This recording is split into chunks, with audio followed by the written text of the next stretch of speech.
Cleanliness is indeed next to godliness. Hi folks, I'm Jack Jennings, and my ministry is about how to recycle things as well as how to recycle hearts. So let's get started.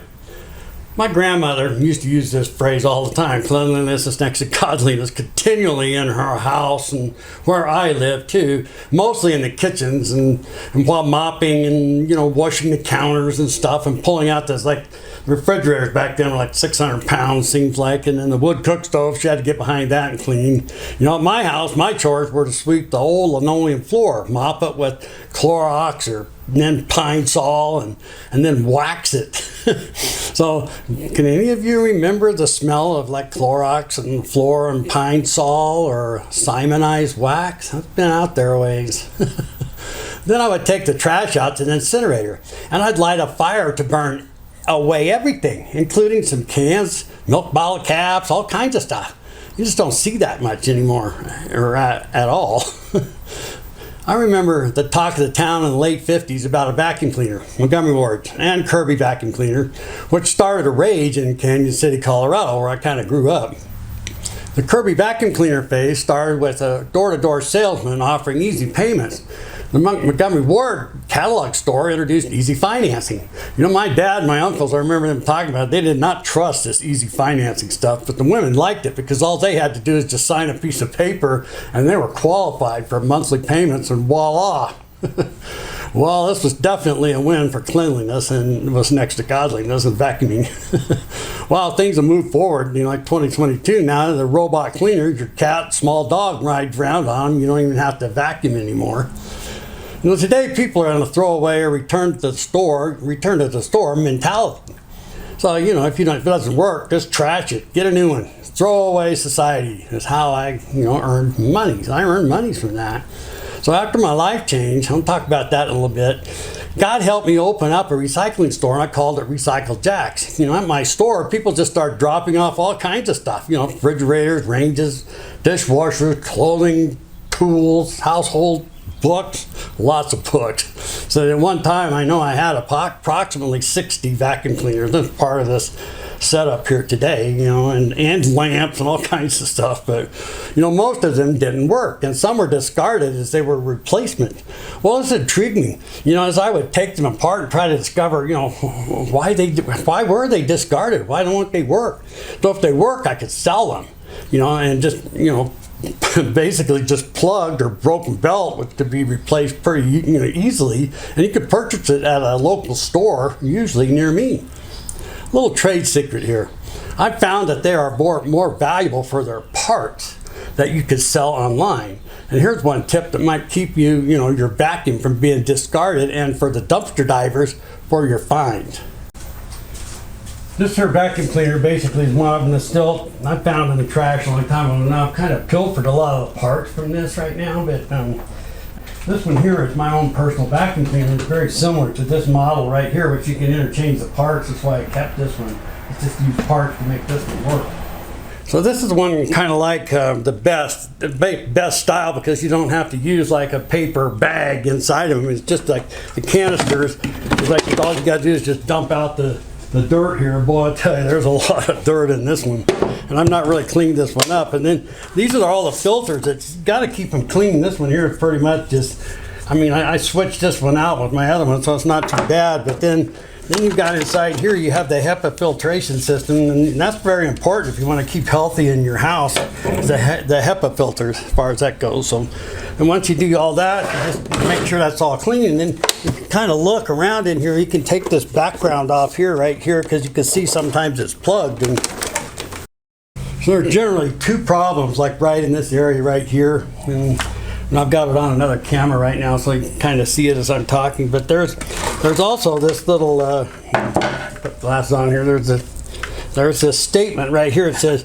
to address the dry belt and the brush roll, remove screws 1, 2, 3, and 4. So then all you have to do is look here, and then you can see. So like right here is number 3, number 1, and then as you get over closer to get a little over closer to the other side, you've got the different you've got one, you got 1 and 2. So these are the ones that you take all the screws out. Now I went ahead and did all that already. Right off the bat, you can tell here that we've got this, already the belt's gone. So, and then I remember when I first got this one time, because I stole some parts out of this thing, this was plumb full of stuff you could hardly even move. And this is the area that definitely the suction needs to be completely clean so that you can make sure that the thing works. And then, of course, this is how you just take this out and you buy your belt and you just know your model number. Go to a local store. Sometimes if there's a vacuum store near you, or Walmart sometimes has them.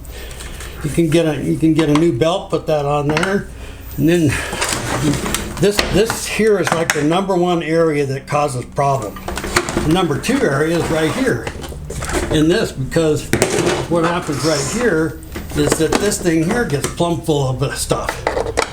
So, and you just take one little bolt right there out of it, and voila, you can fix your phone vacuum as long as the motor runs. You want to try that first. So that always works out well. So what does all this mean about recycling your heart in 5 minutes? So, well, the 5 minutes starts right now. How about that? Cleanliness is next to godliness. One of the definitions in the Bible is that godliness is a reverence for God and a life of holiness in the world. So let's start today with this Bible verse. This is out of Psalms 51:10. Create in me a clean heart, O God. Renew a loyal spirit within me. That's what we want to accomplish today, is to cleanse our heart. We just cleanse them. In my 50s, I was a barfly alcoholic. I moved into mild cocaine use, which quickly moved me into crack cocaine use. The addiction set in, and my God in my life then was crack cocaine. For 7+ years, my only job when I woke up every morning was to get money, get cocaine, get high, repeat. It's just awful. It was a $120 per day disaster. Now for 7 years, you figure out the money right there. I was not into cleanliness. I was conniving people for money and selling everything I had. I was slowly throwing a part of myself in the trash daily. So many kinds of addictions out there right now. Some are good, some are bad, some are just absolutely terrible. If you're an alcoholic, a heroin, prescription drug, cannabis, or opioid addict right now, and you feel discarded, this is how I changed my life in an instant. I stand today in front of you as a man that really didn't believe that God could help me physically or mentally. The folks in my past that said God talked to them or their life changed because of Jesus, I thought they were somewhere else. Not exactly nuts, but close. Well, that changed one day. So I stood out in the field February 18, 2012. I was near incineration. I was hopelessly lost. My cleanliness was filthy. I had burnt every bridge in my marriage, my children, my relatives, my work, my life. It was complete. I was in complete dread and depression. I held my arms up in the sky and I said, if you're there, God, can you please help me?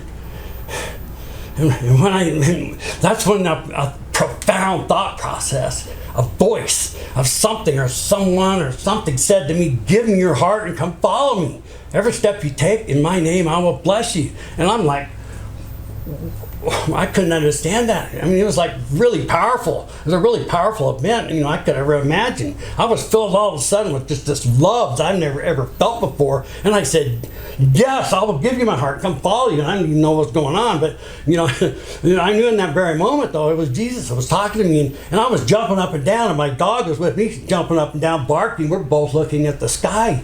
It was insane. It was wonderful. And I was crying tears of joy. I took one step forward. My heart started recycling on the inside of me. And I know now that my old self died. My old self died at that very moment, and my new self was born. I understood immediately what those folks were talking about, as far as like changed my life in an instant and stuff. It did. It changed my life in an instant. My addiction stopped that very day on February 18, 2012. And you can do the same thing right now. You just have to be sincere about it. If you're at rock bottom in your life, what have you got to lose here? You got nothing to lose. Nothing to lose by trying it. Put your hands up, hold your arms up right now and ask Jesus to come help you. Tell him you're ready to give him your heart and that you will follow him.